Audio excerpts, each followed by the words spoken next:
अस्सलाम वालेकुम। SMTV global के साथ मैं हूं आमना अनफाल। सबसे पहले न्यूज़ हेडलाइंस।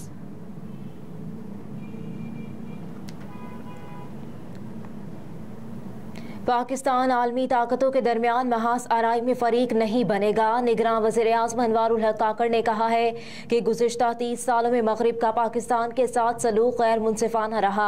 पाकिस्तान आलमी ताकतों के दरमियान महाज आराई में फरीक नहीं बनेगा। अमरीकी खबर अखबार वाशिंगटन पोस्ट को इंटरव्यू में अनवारुल हक काकड़ ने कहा कि हमारी तवज्जो अपने कौमी मफादात पर मरकूज है। चीन पाकिस्तान का बेहतरीन और काबिल एतमाद दोस्त है। कहा कि गुज़िश्ता 30 सालों में मगरिब का पाकिस्तान के साथ सलूक गैर मुनसिफाना रहा। पाकिस्तान आलमी ताकतों के दरमियान महाज आराई में फरीक नहीं बनेगा। अनवारुल हक काकड़ ने जंगी सामान यूक्रेन को देने से मुतालिक मीडिया रिपोर्ट्स की तरदीद की। निगरान वज़ीर-ए-आज़म ने PTI कारकुनों की गिरफ्तारियों से मुतालिक मुबैना ज़्यादतियों की भी तरदीद की और कहा कि अमरीका में भी कैपिटल हिल पर हमला करने वालों को कटहरे में लाया गया। पाकिस्तान में भी गैर कानूनी कार्रवाइयों में मुलव्विस अनासिर को गिरफ्तार किया गया। मजीद कहा कि किसी मुल्क में मावराए कानून कार्रवाइयों की इजाजत नहीं।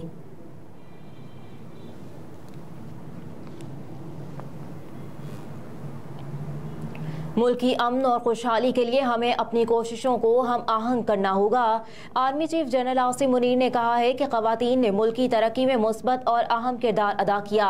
मुल्क की तरक्की में ख़वातीन का किरदार निहायत अहमियत रखता है। मुल्क के अमन और खुशहाली के लिए हमें अपनी कोशिशों को हम आहंग करना होगा। पाक फौज के शोबा ताल्लुकात आमा SPR के मुताबिक army chief general Asim Munir ने पेशावर का दौरा किया, जहाँ उन्होंने ख़वातीन सिम्पोजियम और सूबाई एपेक्स कमेटी के इजलास में शिरकत की। ख़वातीन सिम्पोजियम में गुफ्तगू करते हुए आर्मी चीफ ने कहा कि पाकिस्तान की तारीख में ख़वातीन ने मुल्क की तरक्की में मुस्बत और अहम किरदार अदा किया है। मुल्क की तरक्की में ख़वातीन का किरदार निहायत अहमियत रखता है। खैबर पख्तूनख्वा की ख़वातीन ने दहशतगर्दी के खिलाफ तवील जंग के बायस बेशुमार चैलेंजेस का सामना किया। आर्मी चीफ ने कहा कि हमें अपने मुल्क की तरक्की और इस्तेहकाम और अमन के लिए एक दूसरे से ताउन बढ़ाना होगा। ख़वातीन खैबर पख्तूनख्वा और नए जिम्मेशुदा अजला की तरक्की में ज़्यादा से ज़्यादा हिस्सा लें ताकि इस तब्दीली का पूरा फ़ायदा उठाया जा सके।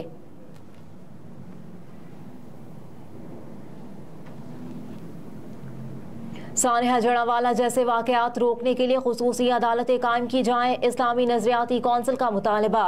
इस्लामी नजरियाती कौंसिल ने सानिया जड़ावाला जैसे वाक़यात रोकने के लिए दिन रात काम करने वाली खुसूसी अदालतें कायम करने का मुतालबा कर दिया। इस्लामी नजरियाती कौंसिल के खुसूसी इजलास के बाद चेयरमैन डॉक्टर किबला अयाज ने खुसूसी एलामिया पढ़कर सुनाया और कहा कि इस्लाम और दीगर तमाम मज़ाहिब में इबादत खानों के तहफ़्फ़ुज़ की ज़मानत दी गई है। इबादत गाहों पर हमले करना, उन्हें मिसमार करना, उनकी तौहीन करना काबिल मुज़म्मत फ़ाल और राइज पाकिस्तानी कवानीन के मुताबिक जुर्म और शरन हराम है। एलामिया में कहा गया कि अगर कोई कानून हाथ में लेता है तो रियासत को इसके खिलाफ फौरी इक़दाम करना चाहिए। ऐसे रवैयों की हौसला शिकनी के लिए तमाम मज़ाहिब के कायदीन अपना किरदार अदा करें।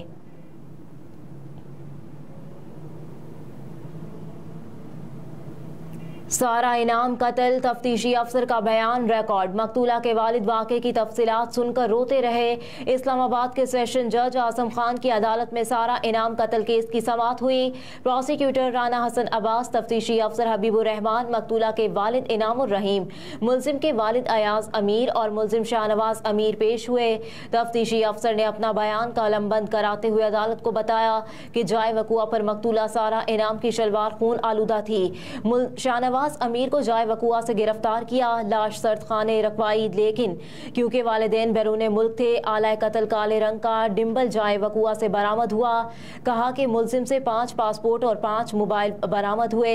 मुलजिम ने निकाहनामे की कॉपी भी फराहम की, जिसकी चकवाल से तस्दीक करवाई गई।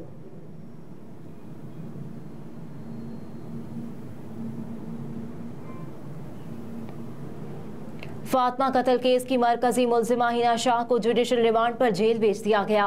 फातिमा कत्ल केस की मरकजी मुलजिमा हिना शाह 1 माह की रूपोशी के बाद चंद रोज कबल गिरफ्तारी दी थी। मुकदमे के मरकजी मुलजिम पीर असद शाह के ससुर और हिना शाह के वालिद मुलजिम फयाज शाह का भी 8 रोजा जिस्मानी रिमांड मंजूर कर लिया गया, जबकि मुलजिम फयाज शाह को इस मरतबा हथकड़ी लगाकर पुलिस मोबाइल में पेश किया गया।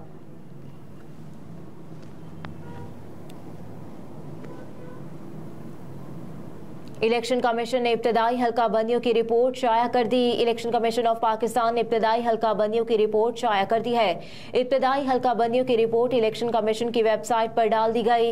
इलेक्शन कमीशन के मुताबिक हल्का बंदियों के नक्शा जात भी वेबसाइट पर मौजूद है। इब्तदाई हल्का बंदियों की अशा 30 दिन यानी 26 अक्टूबर तक रहेगी। इब्तदाई हल्का बंदियों पर एतराज़ात मुतालिका हल्के का वोटर कर सकता है।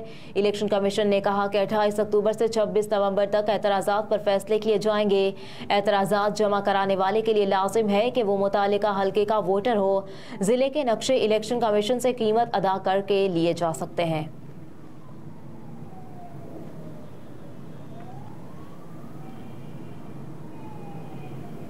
पाकिस्तान मुस्लिम लीग नून पंजाब के सदर राना सनाउल्लाह कहते हैं कि नवाज शरीफ वतन वापसी के बाद मीनार पाकिस्तान पर जलसे के अगले रोज अदालत में पेश हो जाएंगे।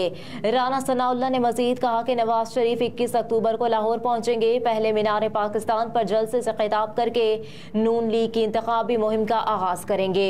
इसके बाद अगले दिन अदालत में पेश हो जाएंगे। मजीद कहा कि नवाज शरीफ 21 अक्टूबर को मीनार पाकिस्तान पर ही नून लीग के हतमी बयानिए का ऐलान भी करेंगे। नवाज शरीफ की वापसी पर किसी कानूनी कार्रवाई के हवाले से निगरान वज़ीर आज़म ने कहा था कि नवाज शरीफ की वापसी से मुतालिक कानूनी राय ली जाएगी। उनकी वापसी से मुतालिक बहुत से कानूनी पहलुओं को देखना होगा।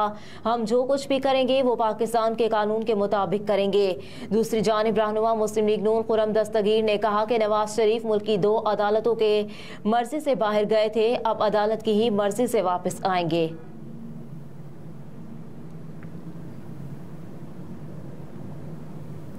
मुस्लिम लीग नून के मरकजी रहनुमा ख्वाजा आसिफ ने कहा कि शहबाज शरीफ के एस्टेब्लिशमेंट का पैगाम लेकर जाने वाली बातों में सदाकत नहीं।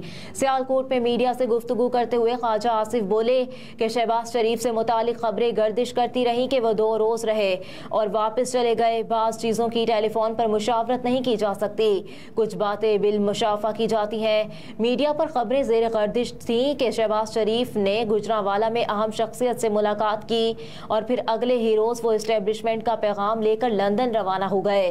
ख्वाजा आसिफ ने कहा कि शहबाज शरीफ की एस्टेब्लिशमेंट का पैगाम लेकर जाने वाली बातों में सदाकत नहीं है।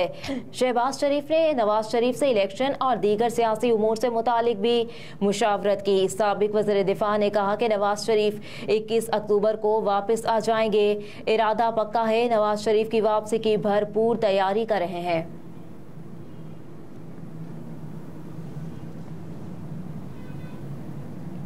वर्ल्ड कप स्क्वाड में शामिल अफगान बॉलर का अचानक रिटायरमेंट का ऐलान। 2 साल से भी ज्यादा अरसे बाद कम बैक करके वनडे टीम में जगह बनाने वाले 24 साला अफगान फास्ट बॉलर नवीन उल हक ने वर्ल्ड कप के बाद एक रोज़ा क्रिकेट से रिटायरमेंट का ऐलान करके सबको हैरान कर दिया। सोशल मीडिया पर जारी बयान में नवीन उल हक ने लिखा कि अपने मुल्क की नुमाइंदगी करना बहुत ही फ़ख्र की बात है, लेकिन मैं वर्ल्ड कप के बाद वनडे क्रिकेट से रिटायर्ड हो जाऊंगा। ताहम T20 क्रिकेट के लिए अपनी टीम को दस्तयाब रहूंगा। नौजवान फास्ट बॉलर ने मजीद लिखा कि ये बहुत ही मुश्किल फैसला है, लेकिन अपने कैरियर को तवील करने के लिए ये मुश्किल फैसला करना पड़ा। अफगान क्रिकेट बोर्ड और तमाम चाहने वालों का सपोर्ट करने के लिए बहुत शुक्रिया।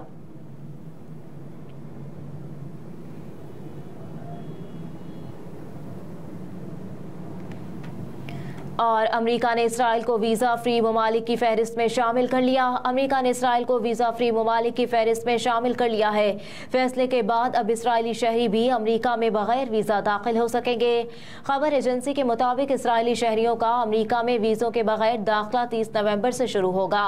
खबर एजेंसी की रिपोर्ट के मुताबिक इसराइली वज़ीर आज़म बिन्यामीन नेतन्याहू ने अमरीकी फैसले का खैर मकदम करते हुए कहा कि अमरीकी इक़दाम पर सदर बाइडन का शुक्रिया अदा करते हैं। अमरीकी इक़दाम से इसराइल अमरीका ताल्लुकात मज़ीद मजबूत होंगे। फैसले से मुताल्लिक अमरीकी वज़ीर ख़ारजा ने कहा कि इसराइलियों के लिए वीज़ा फ्री सफ़र का इक़दाम इसराइल से स्ट्रेटेजिक शराकतदारी का हिस्सा है।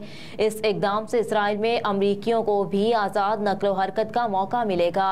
अमरीकी वज़ीर ख़ारजा ब्लिंकन का मज़ीद कहना था कि इस फैसले से ख़ास तौर पर फ़लस्तीनी इलाकों में रहने वाले अमरीकी शहरियों का फ़ायदा होगा।